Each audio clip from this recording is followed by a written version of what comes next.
We are joined now over the phone by Mr. Rahman. He is a political analyst and he will tell us more about the Prime Minister's visit to Iraq. Good afternoon, Mr. Amr. Well, good afternoon to you. Hello to you and the dear viewers. So, Mr. Amr, what are the most important files over discussion and how do you see opportunities of investments and cooperation between Egypt and Iraq? Well, today's meeting represents a new progressive action, progressive steps towards accomplishing the pioneer diplomacy that Egypt has started since the beginning of the presidency of Mr. President Abdel Fattah al-Sisi, with strengthen up our ties with all of the Arab countries, especially now that we are witnessing the chaos in the region that takes more efforts from Cairo to strengthen those relations, bilateral relations, economical relations, whatsoever, to increase the levels of cooperation for the good and for the best for the two countries in Iraq and in Egypt. And of course, we can never forget that Jordan is a third part in the beginning of that effort. And this committee, with cooperative efforts, whether the electrical lines, the new net of electricity, and of course the cooperation at the economical level and the investors from Iraqis to Egypt, that we are welcome with open arms in our own projects, whether the governmental or the private sector. And of course we have the longest history we can build upon in our relations with Iraq. Together we can achieve more and establish more, and of course Iraq needs each and every strength and a strong hand to protect, as we are witnessing the chaotic scene in the Middle East, the Arabic East, in Syria, that we have witnessed the Qa'da terrorist group has taken over authority in Syria, and right now Iraq needs Egypt to protect, especially that we have other Greece from the unit existence that are reaching out for Euphrates River.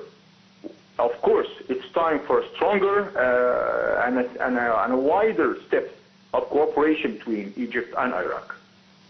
So, Mr. Amr, Egypt completely rejects forced displacement of Palestinians from their homeland. How do both Egypt and Iraq unite their views concerning regional files? Well, first, Egypt has taken the pioneer role in this matter. Since the very beginning of the aggression, this unit aggression against Gaza Strip, Egypt has taken the lead with a strong and firm situation, whether to preserve the Palestinian and the Arabic rights in the Palestinian occupied lands, or preserving our own national security in Sinai, that is of course connected to our own national security as Egyptians, as Arabs in Gaza Strip and in Palestine. Our own national security borders are expanded to beyond Euphrates and to beyond the Nile Basin routes. We are doing each and every step we can take to protect our own national security. And of course, after the latest escalation in situation with the aggressive statements given by Mr. President, the American President, against the rights, the just rights and the justified rights of the Arabic nation in the occupied lands, Egypt again has taken the lead. Without that situation taken by Egypt, I am sure that no other country would stand against such diplomatic attack against the Arabic rights in the region. And of course, Iraq is joining the same situation with the same and lining up with Egypt and other countries like Jordan, like other countries that are following Egypt, taking the same situation preserving the Arabic land for the Arabic nation, whether they want it or not, whether they like it or not, whatever the greeds are. And of course, we are witnessing lots of escalation in the greeding scheme, especially with the expanding of the Zionist influence in Syria, with cooperative terroristic authority in Damascus. That is, I believe that Damascus is now occupied by a partner of this Zionist existence, as well as we're taking each and every mean and situation to protect our own national security in Iraq. Yes, one final question, Mr. Amr. Renewable energy and green hydrogen and addressing climate change are files with significant importance on the table.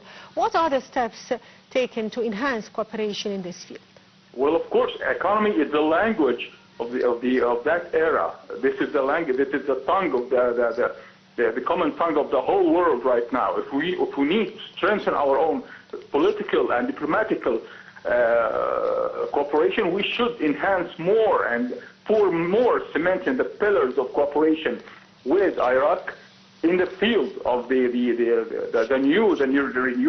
renewable energy, and of course the projects of the sort that means progressing and taking leads, taking more steps in renewable projects that can serve the purpose in both countries.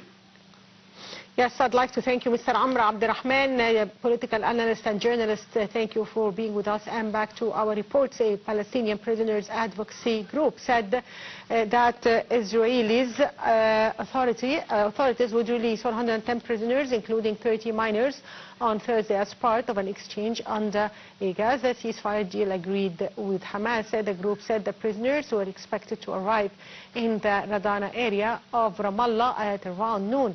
Hamas had accused Israel on Wednesday of jeopardizing the deal by holding up aid deliveries. The ceasefire that took effect on January 19th hinges on the release of Israeli captives in exchange for 1,900 Palestinians held in Israeli custody. Hamas has so far released 7 captives with 290 prisoners freed in exchange.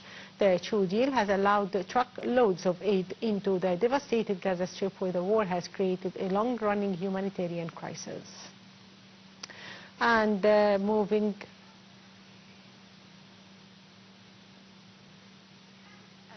as a third hostage prisoner exchange got underway.